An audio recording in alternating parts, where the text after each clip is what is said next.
Bonjour à tous. Ça y est, on est de retour. Comme on vous l'avait expliqué dans notre post en début de semaine, on était parti en vacances au Maroc. Les histoires qu'on vous raconte se passent principalement là-bas, alors on y est parti pour nous immerger dans ce magnifique pays, nous ressourcer et planifier le contenu qu'on veut vous proposer. On a énormément d'idées pour faire évoluer cette chaîne et pour continuer de vous satisfaire. Et maintenant qu'on est bien rentré en France, vous verrez, on va mettre en place des choses au fur et à mesure dans les mois qui viennent pour faire grandir la chaîne. Notre voyage nous a permis de nous ressourcer et de penser à tout ce qu'on allait mettre en place dans les prochains mois. On s'est reposé, mais on n'a pas chômé pour autant, et surtout, on ne vous a pas oublié. Vous nous avez beaucoup manqué, vos commentaires et vos retours nous manquent beaucoup, alors on avait hâte de vous sortir une nouvelle histoire et de lire à nouveau vos gentils commentaires. D'ailleurs, on vous prépare pas mal de surprises dans les mois qui viennent, et pour vous remercier de votre gentillesse et de votre fidélité. Je ne vous en dis pas plus pour le moment, mais restez connectés. On souhaite également la bienvenue aux nouveaux abonnés qui nous ont rejoints récemment. Et pour ceux qui tombent sur notre chaîne pour la première fois, n'oubliez pas de vous abonner et d'activer la cloche pour ne pas rater nos histoires. Si vous aimez notre contenu, comme d'habitude, likez, commentez et partagez la vidéo autour de vous pour faire grandir la chaîne. Alors la team Frisson Réel, vous êtes prêts pour une nouvelle histoire ? Installez-vous confortablement, éteignez les lumières et c'est parti pour une nouvelle histoire terrifiante.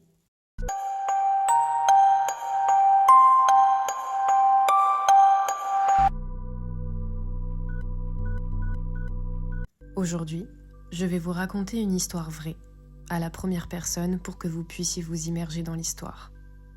C'est l'histoire d'un jeune homme qui a été victime de sorcellerie, une pratique ancienne et redoutable, comme vous le savez. Malheureusement, beaucoup de gens en ont été victimes, et l'un d'eux est la personne dont je vais vous parler aujourd'hui. J'ai entendu beaucoup d'histoires de sorcellerie, et vous aussi maintenant. Mais celle-ci est assez inimaginable. Peut-il vraiment exister des gens aussi mauvais sur cette terre ? Sans plus tarder, commençons. Je m'appelle Bilal, j'ai 40 ans et cette histoire a commencé lorsque j'avais 26 ans. J'étais un jeune homme élégant, toujours bien habillé et respecté par tous. Les gens me regardaient avec admiration. J'étais aussi reconnu pour mon éducation exemplaire et mes excellents résultats scolaires. Après avoir obtenu mon bac, je suis partie en France pour étudier l'économie. La vie n'était pas si facile, mais j'ai travaillé dur et j'ai obtenu mon master après 5 ans d'efforts intenses. Pendant mes années en France, j'ai fait face à de nombreux défis. Vivre seul dans un pays étranger n'était pas toujours simple. La barrière de la langue, la différence culturelle et la distance de ma famille étaient parfois difficiles à gérer. Mais je me suis accrochée. Je passais des nuits blanches à réviser pour mes examens, mais je trouvais toujours le temps de profiter de la vie étudiante. Même après des nuits de fête, je ne manquais jamais un cours. J'étais vraiment déterminée à réussir. Mes études m'ont permis d'acquérir des connaissances précieuses et de rencontrer des personnes influentes qui m'ont ouvert des portes dans le monde professionnel. Après avoir terminé mes études, je suis rentrée au Maroc avec la ferme intention de trouver un bon travail. J'ai envoyé mon CV à de nombreuses entreprises et les appels ont rapidement afflué en raison de mes études à l'étranger et de l'expérience que j'avais acquise là-bas. J'ai rapidement été recrutée par une société d'import-export avec un assez bon salaire. Ma famille était très fière de moi, surtout ma mère qui voyait en moi un modèle à suivre. Encouragée par leur soutien, j'ai décidé de prendre un crédit pour acheter ma propre maison. Je ne pouvais pas rester éternellement chez mes parents. J'avais d'autres objectifs, comme celui de me marier et fonder une famille. D'ailleurs, ma mère me harcelait souvent pour que je trouve une bonne épouse et que je me marie. À cette époque, j'étais en relation avec une fille nommée Leïla. Nous nous connaissions depuis le lycée et nous nous aimions profondément. J'attendais juste le bon moment pour la présenter à mes parents. Mais j'avais l'impression que ma mère avait d'autres plans dans la tête. Le temps passait et Leïla me pressait de plus en plus pour nous marier car les gens commençaient à parler dans son dos. Elle craignait que son père prenne la décision de la marier à quelqu'un d'autre. J'avais tout ce qu'il fallait, un travail stable, une maison. Il ne me restait plus qu'à trouver le courage de demander sa main. Un jour, j'ai pris mon père et ma mère à part et je leur ai dit que j'avais décidé de me marier avec Leïla. Mon père était assez enthousiaste, mais ma mère semblait contrariée, bien qu'elle essayait de le cacher. Elle m'a dit qu'elle ne connaissait rien de cette fille, ni de sa famille, mais j'ai insisté pour qu'elle fasse sa connaissance. Le jour de la demande en mariage, nous avons préparé tout ce qu'il fallait. Ma mère m'accompagnait dans les achats, me disant de faire attention au budget. Avant la demande, il y avait une fête de famille. Mes oncles et cousins étaient là, et ma mère a annoncé que j'allais me fiancer. Tout le monde était choqué. Surtout une fille adoptée par mon oncle qui s'appelait Samia. Ils ont plaisanté en demandant si c'était elle que j'allais épouser, ce qui l'a mise très mal à l'aise. Le jour de la demande en mariage est enfin arrivé. Nous avons fait une entrée spectaculaire chez les parents de Leïla. Il y avait une grande réception avec de la musique traditionnelle marocaine. Nous avons été accueillis chaleureusement. Les maisons marocaines traditionnelles sont souvent décorées de mosaïques colorées et de tapis somptueux, et celle de Leïla n'était pas différente. Les arômes d'encens flottaient dans l'air, ajoutant une touche mystique à l'atmosphère. Mon père a demandé la main de Leïla, et après quelques discussions, tout s'est bien passé. Nous avons fixé la date du mariage et avons échangé les bagues de fiançailles. Pendant toute cette période, je ressentais un mélange d'excitation et de nervosité. Leïla était magnifique, et je ne pouvais pas imaginer ma vie sans elle. Pendant les préparatifs du mariage, ma maison ne désemplissait pas de membres de la famille. Cependant, beaucoup d'entre eux ne voulaient pas que je me marie avec Leïla. Le jour du mariage, j'étais assez nerveux, mais assez excité aussi. Je suis allée au hammam, puis chez le coiffeur. En revenant à la maison, tout le monde m'attendait pour partir. Samiha, la fille adoptée par mon oncle, est venue me souhaiter bonne chance. Mais j'ai senti qu'elle était déçue. Mais je n'y ai pas prêté attention. Les voitures étaient prêtes devant la maison et nous nous sommes dirigés vers le lieu de la fête. Tout était magnifiquement décoré, en plein air. J'ai trouvé Leïla encore avec la coiffeuse, alors je l'ai attendue. Quand elle est descendue, elle était magnifique. Nous sommes allés au salon pour signer le contrat du mariage et tout s'est bien passé. Enfin, Leïla était devenue ma femme. Après le mariage, la fête a été réussie. Tout le monde a bien dansé et bien mangé. Même ma mère, qui n'était pourtant pas très contente au début, semblait finalement heureuse. La fête s'est terminée vers 3h du matin. J'étais épuisée et j'avais hâte de rentrer chez moi avec Leïla. En arrivant à la maison, j'ai senti mon cœur se serrer et ma tête tourner. J'ai demandé à Leïla de m'apporter un verre d'eau. Elle portait toujours sa robe de mariée. En me voyant mal, elle m'a aidée à m'allonger. Cette nuit-là, j'ai senti une odeur insupportable, comme celle d'un animal mort. Leïla ne sentait rien. Je pensais que c'était peut-être le stress du mariage qui retombait.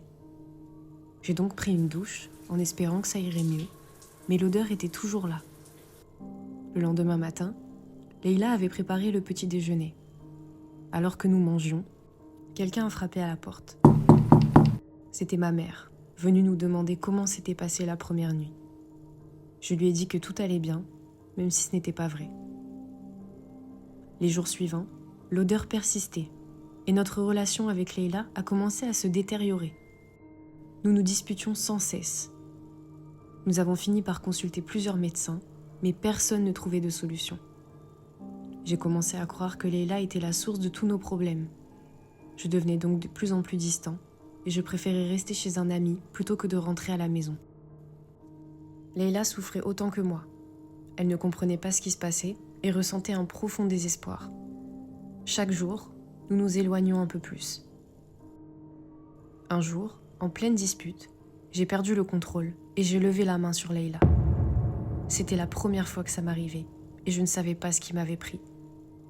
Elle est donc partie chez ses parents et malgré mes supplications, elle a refusé de revenir à la maison.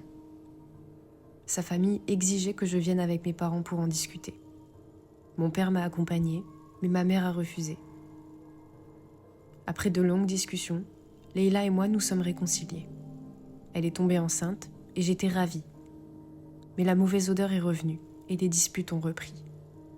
À 4 mois de grossesse, nous avons perdu notre bébé. C'était la pire année de ma vie. Dès que je rentrais chez moi, je me sentais mal, comme si quelque chose pesait sur mon cœur. Notre amour s'effritait de plus en plus, et nous avons fini par divorcer.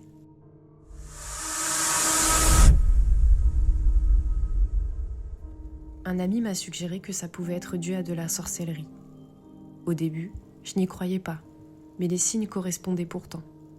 J'ai donc consulté un shir pour une rohia, et mon état a commencé à s'améliorer. La vie a repris son cours, et ma mère m'a proposé de me remarier. Elle me parlait souvent de Samiha, disant que je ne trouverais pas mieux qu'elle. Fatiguée de lutter, j'ai accepté. Le mariage avec Samiha n'a fait qu'empirer les choses. Ma santé se détériorait, mes cheveux tombaient et mon visage devenait méconnaissable. Elle est ensuite tombée enceinte, et après la naissance de notre fils, je me suis sentie un peu mieux, mais la situation restait quand même critique. Un jour, en soulevant le matelas, j'ai trouvé un sac puant contenant un serpent à la bouche cousue. Je suis donc allée voir le shir avec cette découverte, et il a confirmé qu'il s'agissait de sorcellerie. En rentrant à la maison, j'ai trouvé Samiha qui cherchait quelque chose dans le lit. Je lui ai raconté ce que j'avais trouvé. À ce moment-là, ma mère est arrivée et elle s'est évanouie en entendant l'histoire. Après 2 jours, le shir m'a appelé pour me dire qu'il avait dissous la sorcellerie, mais qu'il restait un sort qui m'éloignait de toutes les femmes, mais je n'ai pas prêté attention à ses paroles. Une nuit, alors que je ne prenais pas mes calmants, j'ai entendu ma mère et Samiha chuchoter. Ma mère reprochait à Samiha d'avoir utilisé une sorcellerie dangereuse au lieu d'un simple sort d'amour. J'étais choquée en entendant ça, et je suis entrée dans la pièce en furie.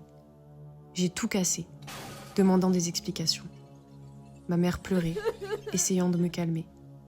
J'ai pris mon fils et je suis partie, dévastée.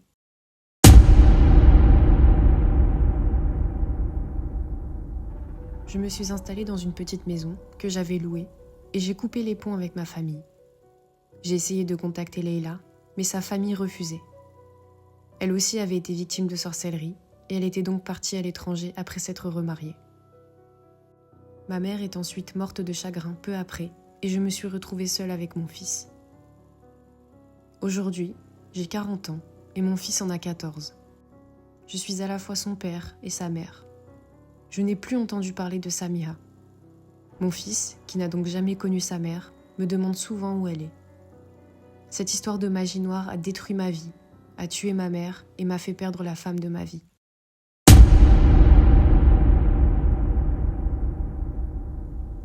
J'espère que mon récit pourra vous servir de leçon et vous montrer les dangers de la sorcellerie. Cette histoire est non seulement une mise en garde contre les dangers de la sorcellerie, mais aussi un témoignage de la résilience et de la force face à l'adversité. Les souvenirs de cette période sombre de ma vie restent vifs dans ma mémoire.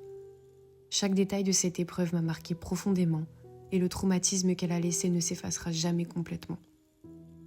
La perte de Leila et de notre enfant a été un coup dur. Leila était tout pour moi. Sa douceur, son sourire et son amour inconditionnel me manquent chaque jour. La douleur de la voir partir, la voir souffrir à cause de cette malédiction est quelque chose que je n'oublierai jamais.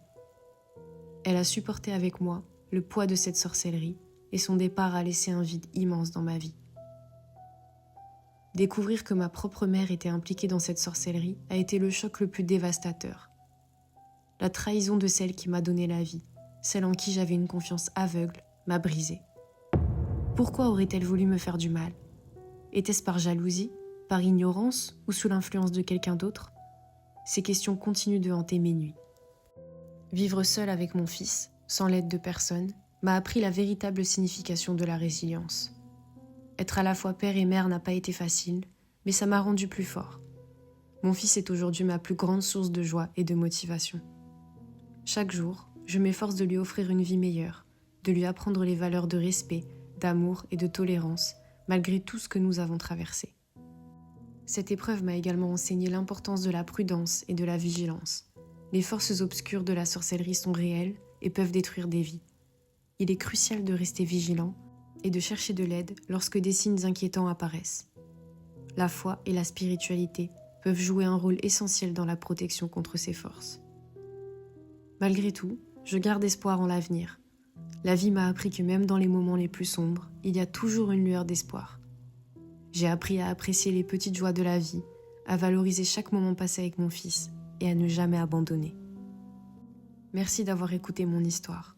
J'espère qu'elle vous servira de leçon et vous sensibilisera aux dangers de la sorcellerie. Si vous ou quelqu'un que vous connaissez traversez une situation similaire, n'hésitez pas à chercher de l'aide.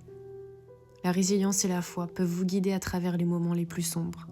Soyez forts, restez unis et n'abandonnez jamais.